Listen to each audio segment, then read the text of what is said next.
Shalom.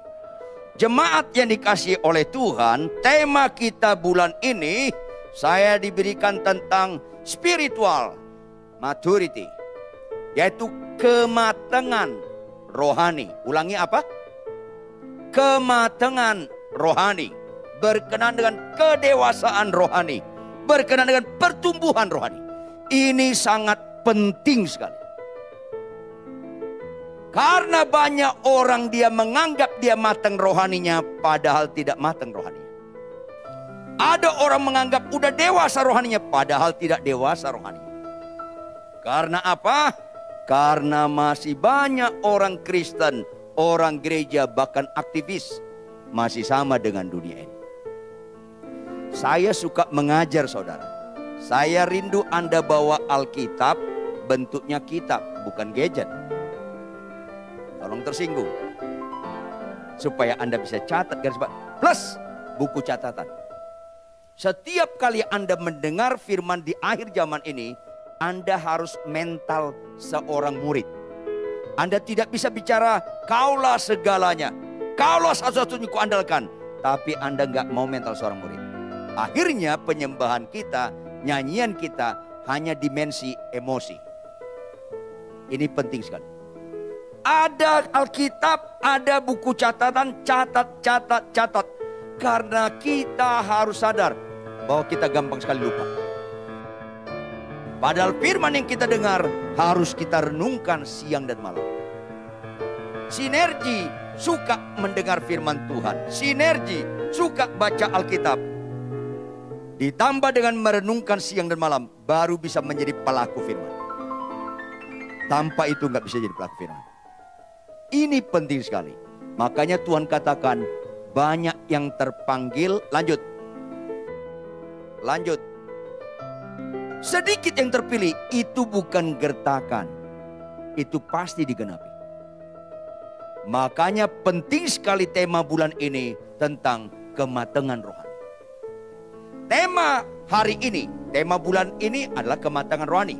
Tema hari ini, nilai yang termulia. Ulangi apa? Yuk kita sama-sama buka Yohanes 14 ayat 15. Inilah ukuran kematangan rohani. Nilai yang termulia. Yohanes 14 ayat 15. Saya berharap seluruh jemaat, apakah yang sedang onsite maupun online, hafal ayat ini sampai mati. Karena ini ukuran kematangan rohani.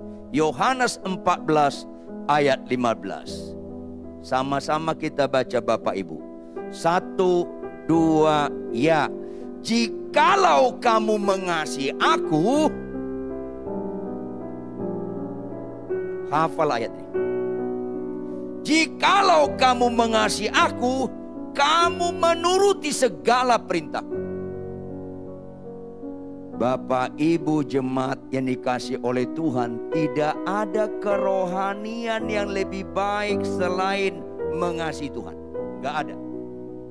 Entah kau jadi pendeta, engkau pengkhotbah terkenal, itu bukan ukuran rohani selain mengasihi Tuhan. Entah kau jemaat biasa, entah kau pelayan, kalau kau mengasihi Tuhan, kaulah punya kematangan rohani. Ini penting sekali. Dan tidak ada alternatif lain untuk dapat mengasihi Tuhan selain melakukan segala perintahnya. Alkitab kita Bapak Ibu, halo, Alkitab kita Bapak Ibu dibagi banyak bagian. Tergantung dari aspek mana Anda mau butuh. Tetapi secara etika praktis sehari-hari, Alkitab kita dibagi 2 bagian. Dibagi berapa? Dibagi berapa? Apa itu? Catat baik-baik, jangan lupa. Apa itu? Perintah dan janji. Ulangi. Contoh, cari dahulu kerajaan Allah dan kebenarannya. Itu perintah atau janji? Maka semuanya ditambahkan kepadamu. Itu perintah atau janji? Mana yang disukai jemaat? Mengerikan. Bersyukurlah Anda sebelum meninggal dengar firman seperti ini. Supaya kalau tahun depan Anda meninggal agak beres hidup Anda. Khotbahlah kebenaran walaupun gak diundang lagi. Perintah dan janji. Jemaat paling suka janji, gak suka perintah. Halo, mengerikan sekali. Padahal kalimat perintah lebih berbobot daripada kalimat janji. Why? Studi bahasa Indonesia sebentar. Cari dahulu kerajaan Allah dan kebenarannya. Itu kalimat pengakibat. Kalimat apa? Pengakibat. Maka semuanya ditambahkan kepadamu. Itu kalimat akibat. Anda tahu? Semua kalimat akibat bergantung absolut kepada kalimat pengakibat. Tanpa pengakibat, akibat nggak ada. Tetapi saya sedih banyak orang Kristen beriman pada janji Tuhan. Halo, gak ada istimewanya beriman pada janji Tuhan. Gak ada istimewanya beriman kepada janji Tuhan. Kenapa? Tolong jawab. Tuhan pernah gak ingkar janji? Gak pernah. Tuhan pernah gak terlambat janjinya? Tuhan perlu gak kita ragukan? Kalau Anda beriman pada janjinya, nggak ada istimewanya. Orang dia nggak perlu diragukan, dia nggak perlu diragukan. Pertanyaan, kita pantas nggak diragukan? Pantas. Jangan pura-pura nggak nyambung. Beriman itu pada perintah Tuhan, Bapak Ibu. Makanya sulit orang bertumbuh. Selalu beriman itu bicara percaya. Tidak cukup percaya beriman itu. Halo, 10 orang sakit kusta. Pernah baca? Kebangetan lu kalau nggak pernah baca. Datang ke Tuhan Yesus. Jawab, berapa yang percaya Yesus akan menyembuhkan mereka? Yang keras. Semua percaya. Ayo dong, kritisi dong. Semua percaya Yesus sanggup menyembuhkan mereka. Semua. Berapa yang sembuh? Berapa yang sembuh? Semua sembuh. Catat baik-baik. Berapa yang beriman? 1. Kesembuhan bukan ukuran iman. Halo. Cerdaslah. Kesembuhan bukan ukuran iman. Ini penting sekali, tapi banyak sekarang khotbah-khotbah bahwa sembuh itu ukuran iman. Tidak sama sekali. 10 orang sakit kusta, semuanya percaya Yesus menyembuhkan mereka. Semua sembuh, 9 masuk neraka. Kalau enggak percaya Anda Bapak Ibu, matilah nanti malam. Lihatlah, 9 masuk neraka. Kenapa satu yang beriman? Catat baik-baik. Catat yang baik-baik. Karena yang satu percaya dia disembuhkan Tuhan dan dilanjutkan dia mempercayakan diri kepada Tuhan. Karena beriman itu mempercayakan diri. Itu beriman Bapak Ibu. Apa arti beriman? Kenapa kita ukuran mengasihi Tuhan itu melakukan segala perintahnya? Karena ketaatan adalah sikap hidup mempercayakan diri kepada Tuhan. Ketaatan adalah satu-satunya statement hidup berbobot mengakui Yesus Tuhan. Catat baik-baik. Penyembahan, khotbah saya seperti ini. Saya doakan orang lumpuh berjalan. Tidak berbobot mengakui Yesus Tuhan kalau enggak didasari oleh ketaatan. Catat baik-baik. Ini penting sekali. Khotbah seperti saya, penyembahan, kaulah Tuhanku, kaulah Rajaku, mendoakan orang sakit sembuh. Tidak berbobot mengakui Yesus Tuhan selain ketaatan. Catat baik-baik. Inilah tentang kematangan rohani yang seringkali jadi kabur bagi orang Kristen. Karena yang disukai dunia masih disukai orang Kristen dan kebanyakan gereja. Jujur, orang gereja mana lebih kagum? Saya ulangi, orang gereja mana lebih kagum?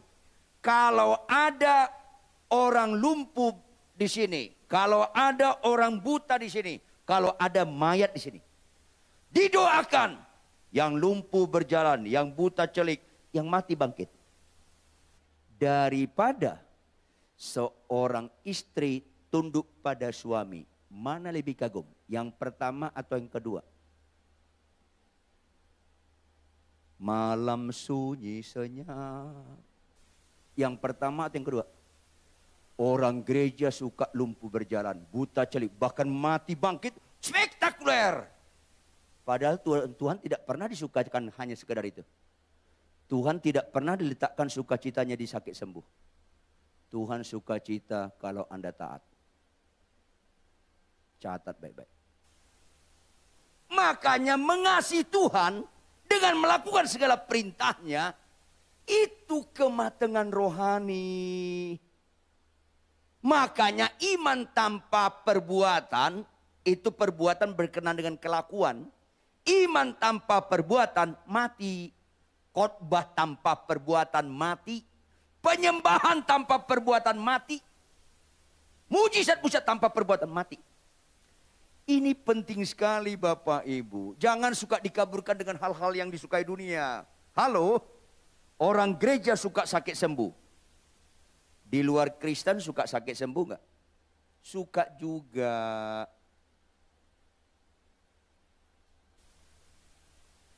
Orang gereja suka lumpuh berjalan, berkat melimpah. Penjahat suka nggak lumpuh berjalan dan berkat melimpah? Suka nggak penjahat? Suka juga. Penjahat juga suka. Balaslah kejahatan dengan kebaikan.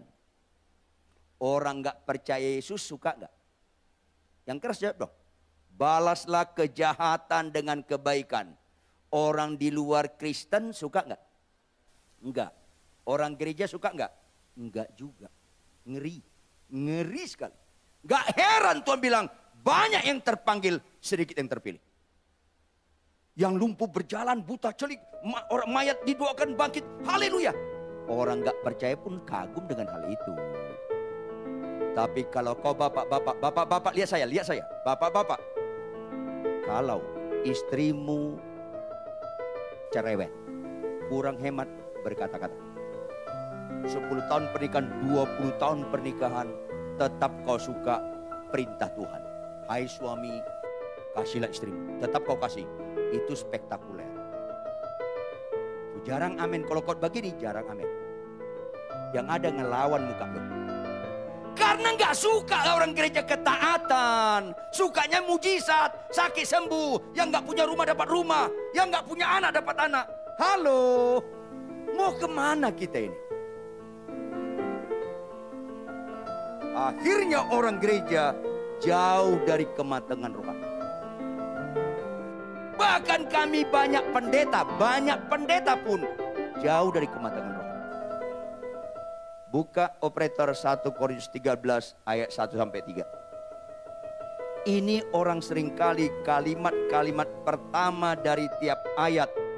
1 Korintus 13 ayat 1, ayat 2, ayat 3. Kalimat-kalimat pertama dianggap orang bergereja kematangan.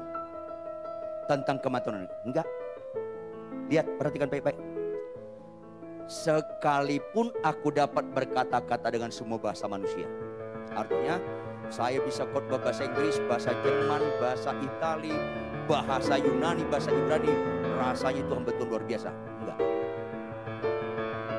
Dan bahasa malaikat artinya bahasa roh.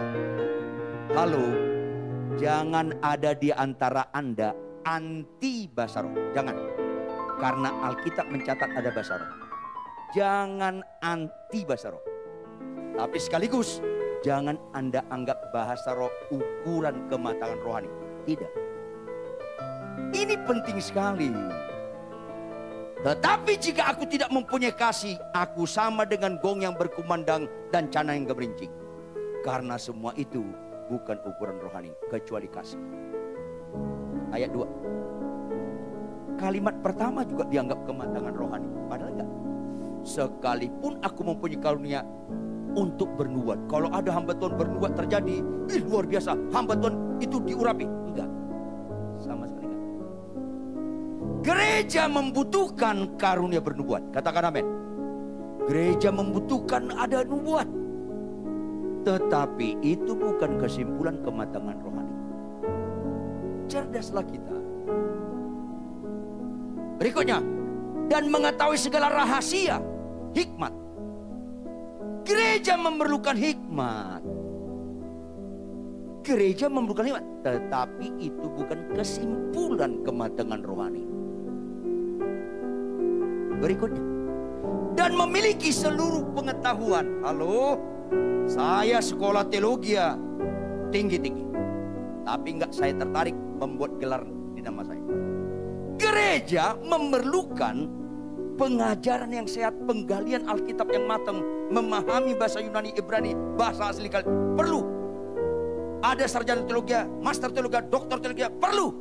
Tetapi itu pun bukan ukuran atau kesimpulan kematangan. Bukan. Sama sekali bukan. Kita latar belakang sekolah teologi, rasanya kalau sudah doktor teologi, rasanya sudah tahu segalanya dan menganggap rohani. Tidak sama sekali. Itu bukan ukuran kematangan rohani. Bahkan ini lihat kalimat yang seringkali ditekankan di gereja. Sekalipun aku memiliki iman yang sempurna untuk memindahkan gunung. Kalau saya berdoa dalam Yesus, Gunung Pangrango pindah ke Gunung Sahari. Wih, keren loh. Itu juga tidak. Dalam Yesus, orang lumpuh berjalan, buta cerik. Karunia iman. Itu diperlukan gereja. Jangan ada di antara kita anti kesembuhan. Anda bisa sesat. Jangan ada di antara kita anti kesembuhan. Anda bisa sesat. Tetapi sekaligus jangan ada di antara kita menganggap kerohanian yang matang itu imannya begitu luar biasa. Enggak. Ditutup dengan apa? Tetapi jika aku tidak mempunyai kasih, aku sama sekali nggak ada guna. Ini Alkitab. Aku sama sekali nggak berguna. Saya khotbah di depan ratusan ribu. Saya khotbah di daratan Eropa. Saya khotbah di Amerika. Saya khotbah di Australia. Saya khotbah di Afrika. Tetapi kalau di rumah saya maki-maki istri saya, semua khotbah itu nol. Catat. Orang bisa kita bohongi, Tuhan tidak bisa kita bohongi. Akhirnya yang dikagumi dunia kita kagumi. Ayat 3. Dan sekalipun aku membagi-bagikan segala sesuatu yang ada padaku, suka memberi. Bahkan menyerahkan tubuhku untuk dibakar, suka berkorban.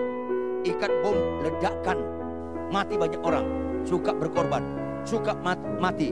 Tetapi semua itu kalau nggak ada kasih, sedikit pun tidak ada faedahnya bagiku. Yesus mati di kayu salib karena kasih. Natal sebentar lagi kita rayakan. Yohanes 3:16, karena begitu besar kasih Allah ke dunia. Kematangan rohani bicara mengasihi Tuhan. Identik itu mengasihi sesama. Karena mengasihi Tuhan identik dengan menuruti segala perintahnya. Salah satu perintahnya, kasihlah istrimu. Kenapa saya mengasihi istri saya? Karena saya mengasihi Tuhan. Seorang pendeta mau cerai. Bagaimana nggak cerai Pak Pendeta? 27 tahun kami menikah. Tetap dia cerewet, tetap dia cerewet, tetap dia cerewet. Catat Bapak Ibu, catat. Bapak-bapak mengasihi istri nggak ada kaitannya dengan kelakuan istri. Catat baik-baik. Bapak-bapak mengasihi istri nggak ada kaitan dengan kelakuannya. Jangan sesatlah. Kita mengasihi istri kita kaitannya karena kita mengasihi Tuhan. Titik. Kalau kau mengasihi istrimu sekalipun walaupun malah, kaulah matang rohanimu. Ada perintah Tuhan, hai istri, tunduklah kepada suamimu. Gimana saya tunduk Pak Pendeta? Suamiku kasar. Halo ibu-ibu. Kau tunduk kepada suami, enggak ada kaitannya dengan kelakuan suami. Enggak ada. Kau tunduk pada suami karena kau sudah ditebus oleh Tuhan. Kau dulos, kau budak dia, hamba Tuhan. Ubah stigma, hamba Tuhan itu bukan sekedar pendeta. Hamba Tuhan itu adalah umat tebusan yang harus taat kepada dia. Kau tunduk kepada suamimu karena kau bangun ketaatan kepada Tuhan. Jangan pernah korbankan ketaatan melakukan perintah Tuhan karena masalah rumah tangga, karena masalah hidup. Kau gagal fokus. Nggak pernah matang rohanimu. Sedih rasanya. Tidak sedikit sekarang. Orang Kristen bahkan rohaniwan. Pendeta terkenal. Khotbah kemana-mana. Tapi punya istri simpanan. Mengerikan sekali. Tidak ada kematangan rohani yang benar selain pelaku firman dalam kehidupan sehari-hari. Ini penting sekali, makanya orang Kristen jangan lihat di khotbahnya walaupun khotbah perlu. Orang Kristen jangan dilihat di nubuatnya, nubuat bukan ukuran rohani. Orang Kristen jangan dilihat di mujizat-mujizatnya. Karena itu juga perlu tapi itu bukan kesimpulan rohani. Itu seringkali saya ucapkan. Kalau Bapak Ibu mau lihat rohani saya. Tinggal di rumah saya 6 bulan atau lebih. Nggak bayar. Tinggal di rumah saya 6 bulan atau lebih. Ketika istri saya kurang hemat berkata-kata. Bagaimana kelakuan saya? Itu ukuran rohani. Jangan pura-pura nggak dengar. Itu ukuran rohani. Banyak orang mengundang pengkhotbah dari luar negeri. Mengundang, bagus khotbahnya, banyak mujizatnya. Rumah tangganya berantakan tuh. Ini penting sekali Bapak Ibu. Kita membutuhkan khotbah yang bagus. Kita membutuhkan ada kesembuhan. Tetapi kesimpulan di atas segala-galanya, kita membutuhkan ketaatan pada perintah Tuhan. Karena itulah nilai sampai Tuhan pakar bahagia berkata, orang yang berbahagia bukan jadi pendeta terkenal. Orang yang berbahagia bukan jemaatnya banyak. Orang yang berbahagia bukan banyak mujizat. Orang yang berbahagia adalah orang yang mendengarkan firman Tuhan serta sederhana kan? Sederhana kan? Tetapi kenapa kamu punya moto terhadap dirimu? Kalau bisa kupersulit dirimu, kenapa harus dipermudah? Padahal ketaatan ukuran kematangan rohani sekalipun walaupun. Buka operator, Matius 7 ayat 21 sampai 23. Matius 7 ayat 21 sampai 23. Bukan setiap orang yang berseru kepadaku, Tuhan, Tuhan, akan masuk ke dalam surga. Bukan. Entah teriak Tuhannya bentuk apa saja. Bukan. Dijawab dengan ayat B-nya. Sederhana. Dijawab dengan ayat B. Melainkan dia yang melakukan kehendak Bapakku di surga. Pelaku firman. Itu ukuran kematangan rohani. Pelaku firman itu ukuran kematangan rohani. Khotbah di mimbar belum tentu pelaku firman. Ini penting sekali. Makanya ditegaskan ayat 22. Yang dianggap kebanyakan gereja di mana-mana di dunia ini menganggap ini kematangan rohani. Yaitu apa? Pada hari terakhir banyak orang, kalau Alkitab berkata banyak, tidak relatif, benar-benar banyak. Karena banyak orang gereja keliru tentang kematangan rohani. Banyak orang akan berseru kepadaku, Tuhan, Tuhan, bukankah kami bernubuat demi namamu? Kata bernubuat di sini dalam bentuk terjadi. Bukan nggak terjadi nubuatnya. Terjadi. Bukankah kami mengusir setan demi namamu? Kata mengusir setan terjadi juga dalam bahasa aslinya. Dalam bentuk terjadi. Bahkan, bukankah kami mengadakan banyak mujizat demi namamu juga? Kata banyak mujizat terjadi, bukan nggak terjadi. Masalahnya terjadi. Yang dianggap kebanyakan kami para pendeta itu representatif kematangan rohani. Bernubuat, mengusir setan, melakukan banyak mujizat. Itu representatif rohani. Ironinya tidak. Ayat 23. Ayat 23. Pada waktu itulah aku akan berterus terang kepada mereka. Artinya tanpa basa-basi. Berterus terang kepada mereka. Aku tidak pernah mengenal kamu. Wow. Saya kira pendeta-pendeta hamba Tuhan yang bernubuat, yang mengusir setan, yang melakukan banyak mujizat, pasti dikenal Tuhan. Enggak. Enggak dikenal Tuhan Bapak Ibu. Jangankan sakit sembuh, yang mendoakan orang sakit sembuh pun belum tentu dikenal Tuhan. Ini masalahnya. Dan itu Alkitab terus terang. Jangan ditutup-tutupin.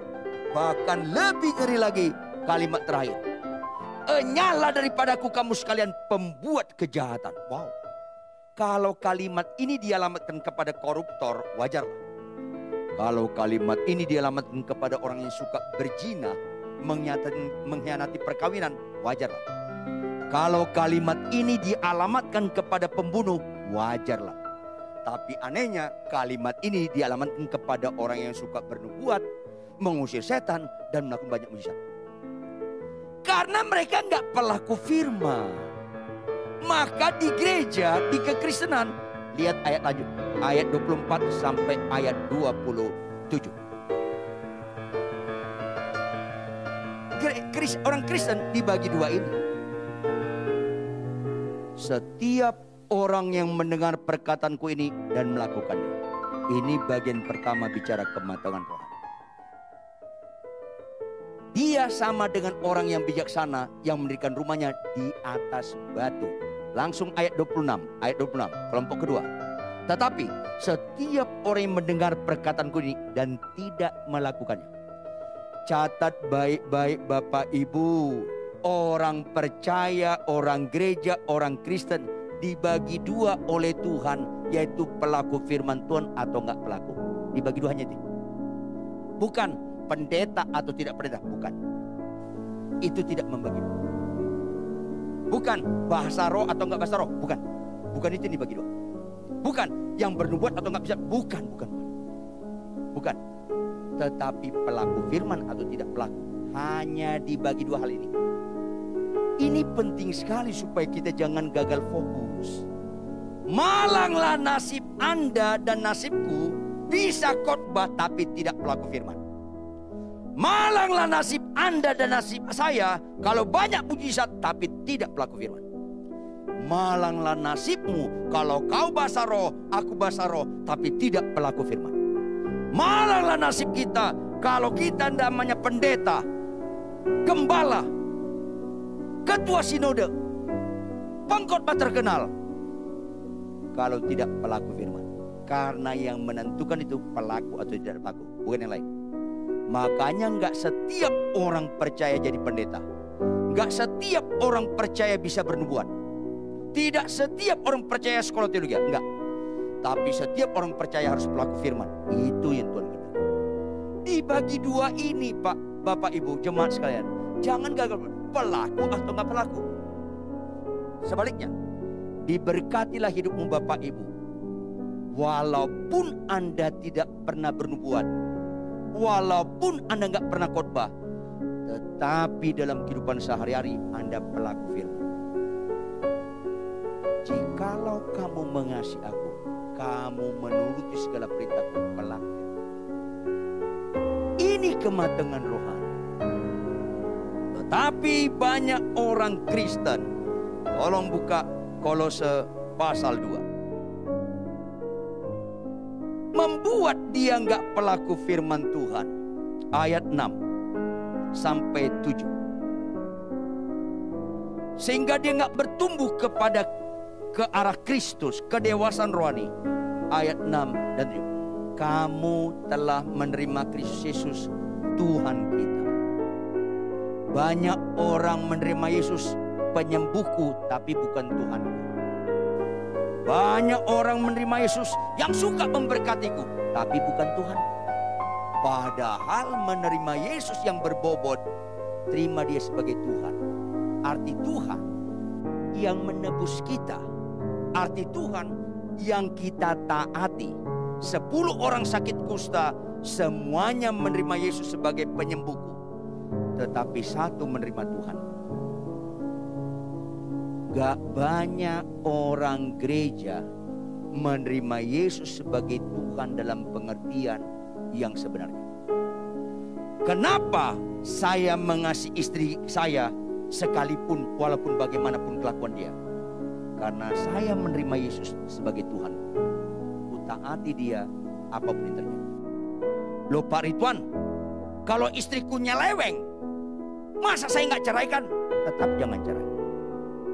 Loh dia nyeleweng, saya tanya kamu, kalau istrimu nyeleweng, suamimu nyeleweng, jahat nggak? Ya jahat dong Pak Ridwan.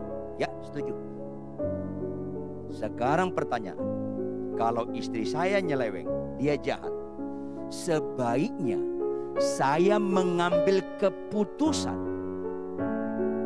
hasil dikendalikan kejahatan istri atau hasil dikendalikan Yesus sebagai Tuhanku. Itu pilihan.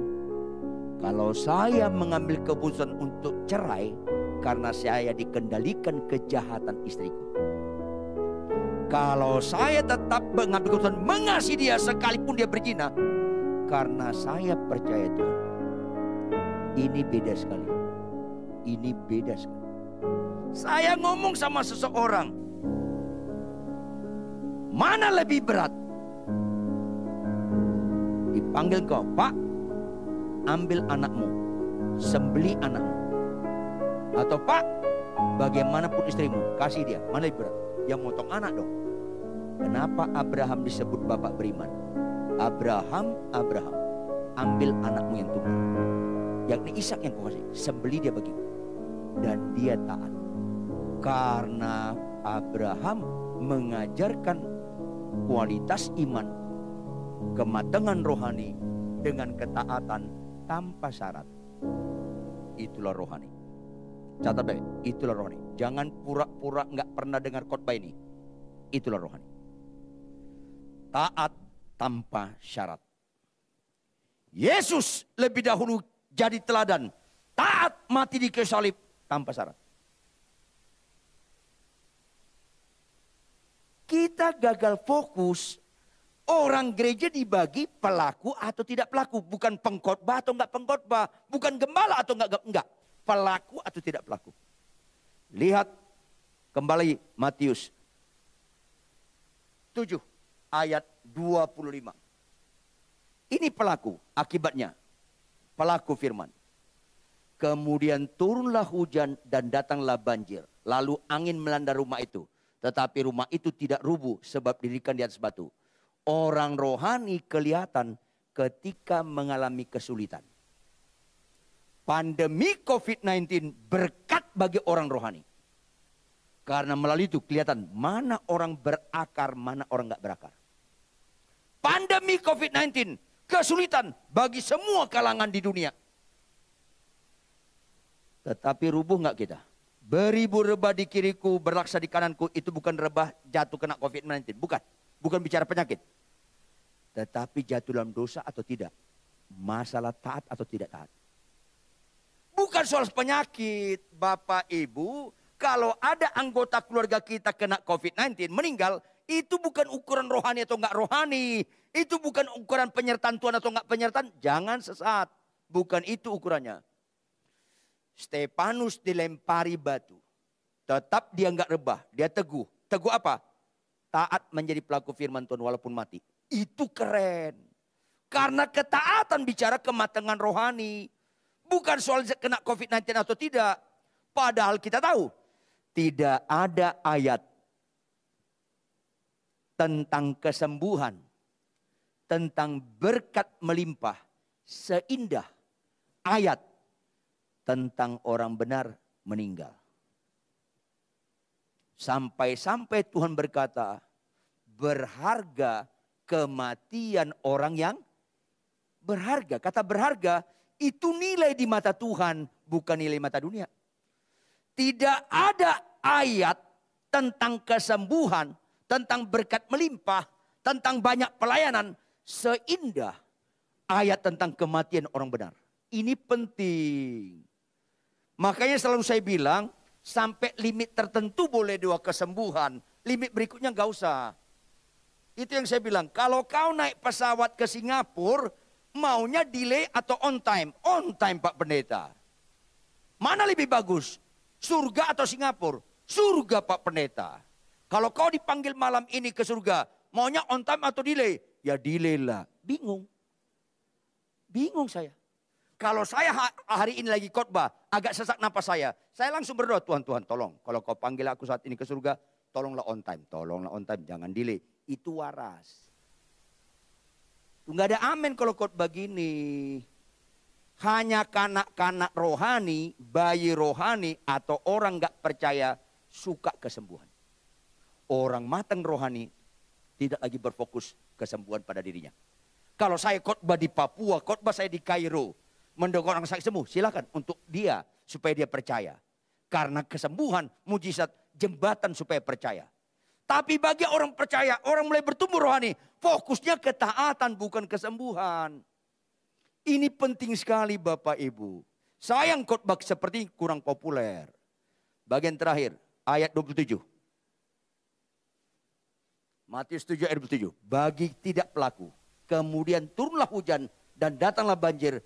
Lalu angin melanda rumah itu sehingga rubuhlah rumah itu dan hebatlah kerusakannya.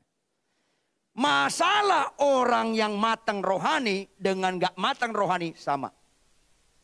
Jangan suka dengar khotbah, orang benar gak mungkin sakit kanker. Itu lama-lama bisa melemahkan dan menyesatkan. Orang benar dilindungi Tuhan gak mungkin kena COVID-19. Itu bisa melemahkan dan menyesatkan. Tetapi kalau Anda tidak pakai masker ke mall, Anda kena COVID-19, ada unsur ketidaktaatan. Itu ada unsur dosa.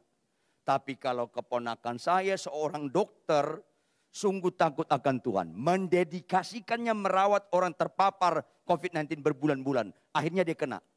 Nggak ada masalah. Dalam garis ketaatan akhirnya dia kena. Dia bilang, Om, aku kena COVID-19. Aku nggak ragu Tuhan bisa sembuhkan aku. Tetapi kalau aku nggak sembuh, terpujilah nama Tuhan. Itu matang sekali rohaninya. Catat baik-baik. Ini penting. Maka masalah orang benar, masalah dengan orang nggak benar sama. Kalau bahan bakar naik, sama orang percaya sama orang percaya sama. Jangan Anda pergi ke pom bensin. Maaf ya, saya orang benar, orang percaya. Iya kenapa Pak? Saya pendeta Rituan Huta Barat. Iya kenapa Pak? Saya orang percaya, orang lain boleh naik bahan bakarnya, aku enggak. Maka dia bilang, Pak, Bapak bukan orang percaya, Bapak orang gila. Karena masalah orang benar dengan orang benar sama. Ini penting sekali, jangan suka khotbah. Orang benar, nggak mungkin rumahnya kena kebanjiran. Kalau rumah Anda di dataran rendah dan kalinya nggak bersih, ya banjir juga. Halo, orang nggak percaya, bisa nggak istrinya cerewet? Bisa. Orang Kristen, ada nggak istrinya cerewet? Ada. Saya tahu ada orangnya di sini. Lagi ngelihat saya dia. Orang nggak percaya, bisa nggak suaminya sengak lagunya? Bisa. Orang percaya, bisa nggak ada suaminya sengak lagunya? Bisa. Masalahnya kau roboh atau tidak? Penutup. Maka kematangan rohani dilihat di kelakuan, terutama di tengah kesulitan. Karena Kristen lihat di reaksi. Aksi perlu. Baca Alkitab tiap hari harus Bapak Ibu. Doa puasa silakan. Penyembahan silakan, haruslah lakukan itu. Tetapi kesimpulan segala-galanya reaksi. Balaslah kejahatan, reaksinya kebaikan. Jika ditampar pipi kiri, kasih pipi kanan. Reaksi. Di luar Kristen, agamanya aksi, reaksinya nol. Si Sidul, anak Betawi asli. Kerjaannya apa? Ya, itu aksi atau reaksi? Aksi. Tapi reaksinya nol. Kalimat berikutnya apa? Tapi jangan bikin dia sakit hati. Dia beri sekali, orang bisa. Tahu kan? Bapak-bapak, lihat rohani saya ketika istri saya marah-marah. Banyak bapak-bapak menyembah gemetar-gemetar, tapi bawa mobil orang lain gemetar sama Anda. Ada singers menyembah gemetar-gemetar, tapi pulang naik motor lawan arah, orang lain gemetar sama dia. Sakit loh. Jikalau kau mengasihi aku, kamu menuruti segala perintahku. Bangkit berdiri, tepuk tangan yang keras buat Tuhan. Mari kita tunduk kepala. Di mana 2-3 orang sepakat dalam nama Tuhan Yesus, di situ dia ada. Ada Tuhan di tengah-tengah kita, Bapak Ibu. Tidak ada yang tersembunyi di hadapan dia. Kalau ada di antara Anda kecewa dengan perkawinan Anda harus bertobat. Yang paling kecewa dengan perkawinannya, dia harus lebih dahulu bertobat. Karena kau ditentukan masalah, bukan ditentukan Yesus sebagai Tuhanmu. Seringkali Yesus Tuhan hanya di bibir, tetapi siapa yang menentukan kita, itulah sebenarnya Tuhan kita. Kalau kelakuan istri, kelakuan suami yang membuat engkau kecewa, engkau mau cerai, engkau menyesal dengan perkawinanmu, kau bandingkan pasanganmu dengan pacarmu sebelumnya, itu menunjukkan memang kau jauh daripada kematangan rohani. Marilah kita mengasihi Tuhan dengan menuruti perintah Tuhan sekalipun, walaupun apapun juga. Karena pada akhir Roh Kudus bekerja menginsafkan kita akan dosa, akan kebenaran, puncaknya akan penghakiman. Semua kita akan dihakimi nanti. Dan orang yang tidak takut masa penghakiman adalah orang yang mengasihi Tuhan dengan taat setia melakukan firman Tuhan. Maka kalimat dialamatkan kepada mereka adalah, sabaslah engkau hambaku yang setiawan. Kalimat itu tidak dialamatkan kepada banyak mujizatnya, banyak nubuatnya, banyak jemaatnya, kalau tidak taat menjadi pelaku firman Tuhan. Oleh karena itu Bapak Ibu, kematangan rohani dilihat dari mengasihi Tuhan, dengan menuruti segala perintah Tuhan, sekalipun walaupun benar-benar tanpa syarat. Yang setuju katakan amin.